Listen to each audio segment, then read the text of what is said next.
শেখ শাহিনুর রহমান শাহিন, উপস্থিত আমাদের অন্যান্য নেতৃত্ব বলতে আপনাদের সামনে কিছু আলোচনা করবেন সাতক্ষীরা জেলা ক্লিনিক ওনার্স অ্যাসোসিয়েশনের।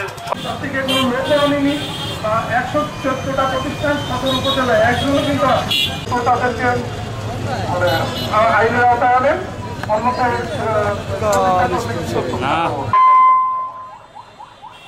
আমরা ক্লিনিক যারা বিভিন্ন জায়গায় চাঁদাবাজি করে তাদের বিরুদ্ধে আজকে ডাক্তার হাবিবুল প্রশাসনিক কর্মকর্তাদের কাছে আমাদের একটাই দাবি, এবং সেটা হচ্ছে অ্যাসোসিয়েশনের সম্মানিত সাধারণ সম্পাদক জনাব কামরুজ্জামান রাসেল ভাই।